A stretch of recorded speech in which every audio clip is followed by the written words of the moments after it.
Students, now we have nervous system. Nervous system is that complex system which is actually related to all other system, and it's compulsory system required in our body for controlling so many things. I can just say like voluntary, involuntary, all the actions are being controlled by our nervous system. It is only the system which is informed us what is going on outside in the world. It is control all the hormonal system, as well as it controls all the secretions also from the body. So in short, this is the only system which is connected to different parts of the body and every organs of our body. Now in this case, the first thing to learn is this nervous system is having its basic unit, that is neuron. So I've made a diagram of neuron here. In this basic unit neuron, the parts to be remembered is the major part here is this part called as cyton, and the bottom tube is considered as axon. Cyton is the head. Cyton is the head in this particular structure which contains the nucleus as a major one. So this is nucleus. Inside that you can see some of the granules. Yeah, these granules are actually termed as Nissl granule. Okay, Nissl granule. Now this Nissl granule are actually the one which is involved for protein and RNA synthesis, especially in this cell. Other than that, at the top part you can see this corner. These corners are actually called as dendrons, and from dendrons something arises that is called as dendrites. So dendrons and dendrites are the specific structure available here. Now this dendrons and dendrites are major structure which is having a role for receiving the impulse, as this is a neuron which is conducting impulse throughout the structure. So that receiving impulse is done by dendrites and dendrons given to the cell body, that is actually called as cyton. Cyton is having many different names, cell body, cyton or perikaryon, this kind of names are there. And later on that impulse is being conducted through axon and passing end to the axon ending. Now here this particular cell body is having that nucleus, but it is lacking a main organelle which is required for division, that is centriole. Hopefully you know, last year you studied. Centriole is that organelle which is actually initiating cell division, and that is lacking in the cell, in the cytoplasm. So this nerve cell cannot divide. That's why it is said if the nerve cell is damaged, then definitely that part turns to numb or that part gets paralyzed. More in the structure, now we have in the bottom it's axon. Axon is a long process from the cell body, okay, which is very in size actually, because different neurons are of different length. Like some neurons are of 1 meter, some neurons are very small. Even the highest recorded one is a 3 meter long neuron in neck of giraffe. Yeah, this neuron neuron having this axon part is also named as nerve fiber. Yeah, another name is used over here is nerve fiber for this axon. This axon contains a protective sheet surrounding a specific material available in the center. A protective covering is called as neurolemma or neurolemma, and it contains one insulating sheet inside, this yellow color one. This is called as myelin sheet. Myelin sheet is the sheet which is working as a insulating sheet. Yeah, insulating, generally you're thinking, sir, insulation means that just like preventing the heat or light somewhat. No, it is not regarding heat or electricity. It is actually regarding impulse. Whenever it is being conducted, it should be conducted throughout this axon. It should not go out. It should not go out from this side. So it is not allowing a draining of impulse. I'll use a word, draining of impulse. It will not allow draining of impulse from this neurons. That is a major work. So it works as an insulator. Okay, in between that a gap you can observe, this kind of gaps are there which is called as nodes of Ranvier, and these nodes of Ranvier are that gap from which impulse are passing or jumping from one gap to another gap. That means from one bracket to another bracket, you can say. So this is actually required for keeping the impulse very fast. It increases the speed of impulse passing. Now some axons, sometime it is branch, means somewhere it's possible that from this side a branch is there, because neurons are also of different types based on their branches. So here this axon at the end part, it contains this kind of ending that is called as axon ending. Now axon ending, okay, is that portion which contains some swollen ends, okay, and these swollen ends are actually the bulbs, which is called as axon bulbs. And this axon bulb is actually secreting a chemical, a neurotransmitter that is named as acetylcholine. Yeah, keep in mind this is a chemical name, acetylcholine. This is the acetylcholine, okay, secreted from this bulb, which is required for transmission of impulse from one neuron to another neuron, that we will discuss. Okay, so it acts as a neurotransmitter. You have to remember acetylcholine, it's working as a neurotransmitter.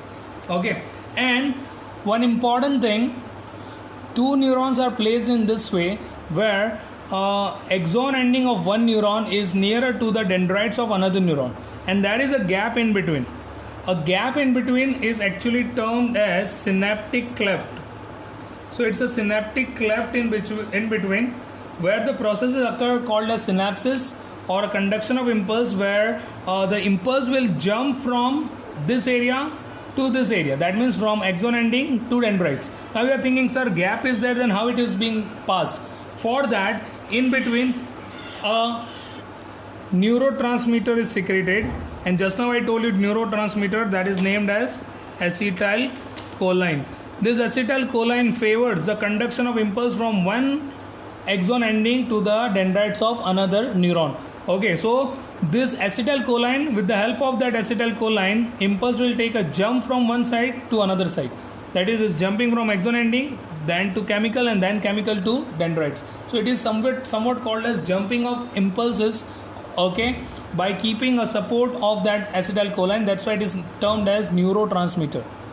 Now it's a conduction of impulse. So as impulse is taken up by dendrites passing to the cell body, and then it is passing to the actual axon or in the nerve fiber. Now what kind of changes are occurred in the nerve fiber? When the impulse is passed through the nerve fiber, at that moment, in a normal state, when impulse is not passed, the state of a nerve fiber is like this. Now you are thinking, what is positive and negative are made? Positive and negative is just indicating more and less. Okay, this indicates there is more Na plus concentration outside and less inside. Okay, so Na plus is more outside, that is considered as plus. Na plus concentration is less inside, so it is considered as a minus. Okay, now this particular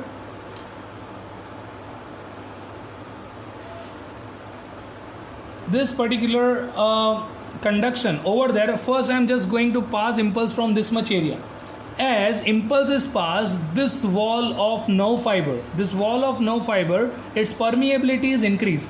Its permeability is increased means more ions from outside will travel into inside. As more ions, that is Na plus, will travel inside, okay, then what kind of changes are occurred? You can observe a change right now. Previously the polarized state, which was actually observed like this, okay, now it turns to depolarized state. And depolarized state means just because of permeability, Na plus ion is more moving inside. Actually K plus ion is actually there. This negative ion is also indicating K plus ion concentration inside, which is quite less. As the impulse is being passed, Na plus is moving inside, so that the positive content is increased inside and it is decreased outside. So it is showing a depolarized state.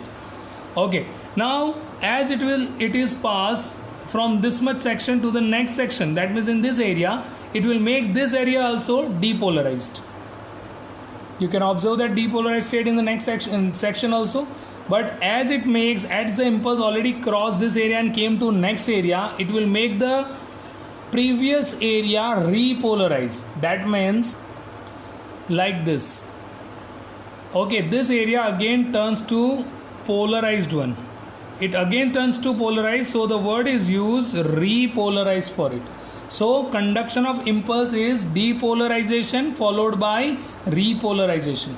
That is actually how the impulse is being conducted till the end of the nerve fiber. So this repolarization followed because in the previous section again the Na plus is moving outside and it will make the concentration more on the surface and less inside. Okay, that all thing is being controlled even by having or using the sodium pump, which is maintaining the ion concentration on the nerve fiber, and it is maintaining it by using the energy in the form of ATP. Even you cannot compare the conduction of impulse with the conduction of electricity. Why? Because electricity conduction is very fast. Okay, you cannot predict, but electricity is passed at the speed of 1,50,000 kilometer per second. 1,50,000 kilometer per second, where this particular impulse is being conducted in body in the speed of 100 meter per second. So as compared to that, electricity is quite low. Okay, but here area is also very small. Okay, but electricity conduction is very fast as compared to conduction of impulse. As I told you, the conduction of impulse will be done from one neuron to another neuron with the help of a chemical acetylcholine. That acetylcholine is secreted for a temporary purpose only. Every time for conduction it will be secreted, and after conduction it gets completely decomposed. Okay, it gets completely removed from that area. So acetylcholine is just working at the time of conduction of impulse, not in between. Synapse is that another word used for a point of contact between the terminal branch of axon, that means this area, with the dendrites of the another area. Okay, with the dendrites of another area, that means this much area is also known as synapse. Next is regarding types of neuron. Now types of neuron, here we have three types: sensory neuron, motor neuron and association neuron. Sensory neuron, motor neuron and association neuron function you can only understand after having a clear idea about receptor, effector, stimulus, impulse and response. Now first thing, what is stimulus? Stimulus, to have like I can tell a very simple thing, any particular agent or any condition which is internal or external of your body which result into change in organism or its activity is called as stimulus. That means any kind of change, like by chance you have touched hot iron plate. Now hot iron plate, by chance it is touched, you have not intentionally did that work. By chance if it is touched, then that hot iron plate is working like a stimulus for you. Why? Because of that touching in your body some change is created. And what is that change? That you withdraw your hand. Okay, so this particular example is having a major stimulus, that is a particular hot iron plate. So stimulus might be any kind of substance or agent or any condition which will create a change in your external or internal environment, which will make a change in the external or internal environment. Okay, or it will make a change in the body, that is actually called as stimulus. Now after this, some cells are required for receiving that stimulus. Okay, what stimulus is actually arising impulse, and that impulse are being received by receptor. So receptor are those specific cells or a tissue, okay, which on receiving impulse from the stimulus set which on receiving a stimulus set a wave of impulse. Okay, that means as the hot iron plate is touched, because of that stimulus, after touching, the impulse are being conducted from this receptor side. The cells of the fingertip is the epithelial tissue or cell which is coming under receptor category, and that receptor through that, okay, it is being conducted up to CNS, that is central nervous system. Okay, so sensory neuron, now you can remember sensory neuron is having a role to conduct impulse from receptor to CNS. That means the receiving site of stimulus, that is receptor, up to the central nervous system, that is brain or spinal cord. Now other than that, this impulse is what itself. Impulse is a kind of irritability of or a disturbance. So it is considered as a wave of disturbance or irritability caused by that particular stimulus. Because of stimulus, whatever wave of irritability or disturbance is created, that is called as impulse, which is being received by receptor passing to the CNS. Okay, now CNS is somehow interpreting that impulse and giving response to a specific organ or a gland. So a muscle or a gland which is receiving impulse from CNS, that is termed as effector. Okay, so effector is what? Either muscle or might be it is a gland, okay, which is receiving impulse from central nervous system, that is considered as a effector. See, might be your salivary gland, that is the effector. Might be the muscle in your body, bicep, tricep and all, which are involving in this all process, are considered as a effector. Okay, and association neuron are the one which is connecting this sensory neuron with motor neuron. One side sensory neuron is passing, other side motor neuron is taking the impulse. Both are being actually connected in one site, and that side or that particular neuron are considered as a association neuron. Okay, and that is only available either in brain or in spinal cord. So association neuron are the neuron which connects sensory neuron with the motor neuron. Now all these different neuron will merge to form a nerve. So nerve is a bundle of nerve fiber. Nerve fiber means axon specifically. So nerve is a bundle of nerve fiber which is enclosed in a tubular sheet. This is a protein tubular sheet. Okay, you can compare it with a wire, okay, at our home. A green color, yellow color wire, and in that many copper wires are there. So that insulating sheet outside, that is considered as a tubular sheet, and inside that whatever copper wire is there, that you can compare it with the neuron or nerve fiber. So this is the nerve fiber available here, and this is a tubular sheet. Together it's called as nerves. Now nerves are of three types in our body, and those three nerves are sensory nerve, motor nerve and mixed nerve. Sensory nerve is that nerve which conduct impulse from receptor to CNS, same way like a neuron. But major thing is what? In that all the nerve fiber is arise, or all the nerve fiber are of sensory type. Okay, sensory neurons are there. Now if it is and in that we have example is optic nerve or auditory nerve, the nerve of eye and nerve of ear. Now motor nerve, we have all the type of neuron or nerve fiber involved, that is of motor neuron. Okay, and that will bundle together a motor nerve. And we have example, that is a nerve passing from the brain to the muscle of eyeball. Yeah, brain to the muscle of eyeball, whatever nerve is passed, that is a motor nerve. Mixed nerve, it's having sensory and motor mixed together. So all the nerve fibers are mix of either some sensory, some motor are there. That's why it is termed as mixed nerve, where we have example either spinal nerve or the nerve of tongue.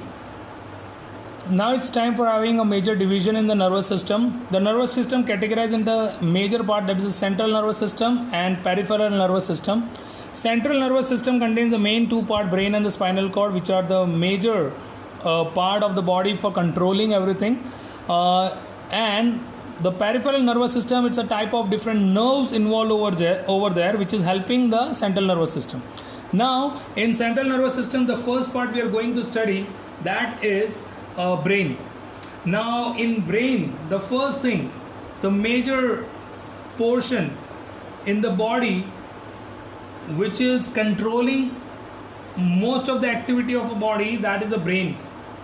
Now that brain is that delicate organ which is protected by a skull. So protecting to that a skull is there, and skull, that particular bones are there, that bones names are cranium. So keep in mind, the brain is protected by a hard covering first, that is termed as a cranium. Now this is a cranium as a protective hard covering.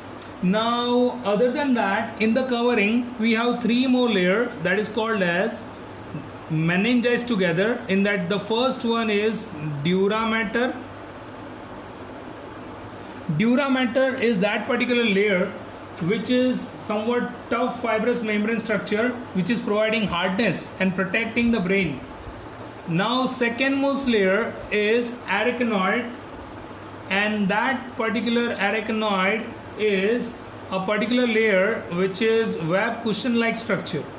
Now this arachnoid is a web cushion like structure which is actually protecting the brain from any mechanical jerk, because it's a cushion like, so it is preventing a jerk or a pressure to the brain. The third and the innermost layer is pia mater, and pia mater is that particular area or layer which is which is having highly vascular membrane, okay, and it's supplying blood to the actual brain part. So all three together are termed as meninges. Okay, they are the meninges of a particular brain, or that, because meninges means covering, so they are considered as a meninges of a particular brain. Now other than that, might be sometime it's a swelling or inflammation done in this three layer, and that is how a defect is that is called as meningitis. Yeah, inflammation in this all layer. Even good thing is what, in between this layer also some kind of fluid is available. So a fluid available in between that particular fluid is actually called as cerebrospinal fluid. So a fluid is available which is also protecting the brain from a jerk. Okay, so we have cerebrospinal fluid. Now the word is given cerebrospinal fluid in that way that particularly this cerebrospinal fluid is available as a covering of brain also and as a covering of spinal cord also. So it is termed as cerebrospinal fluid. Brain almost consumes 25% of the oxygen what we are taking for the body, and it's approximately having a weight nearby 1.35 kg average in an adult. That is somewhat considered as a 2% of a body weight. Now this particular brain is having its three major part, and in that the first complete part and the major occupying region is cerebrum. So that cerebrum is that area, it's a cerebrum. Second at the bottom, which is called as small brain, that is cerebellum. And last over here the part is available that is called as medulla oblongata. These are the three major part of a brain which are controlling almost most of the activity of our brain. Cerebrum is the largest area in the brain, which is actually divided into two hemispheres. You can see over here, these are the two hemispheres, this is the upper view. So you can see the two hemispheres of that particular cerebrum. Now this cerebral hemisphere contains a convoluted tube inside. Convoluted means it's a folding tube inside, and these folding tubes are internally hollow. So you can compare that tubes with any kind of pipes. The pipes over that surface is there and internally it is hollow. Same way those kind of tubes are available over here, okay, which make this two hemisphere completely dense. Now those tubular part in that, if I'll show that tubular part, as this hemisphere is having a tubular part which is internally hollow.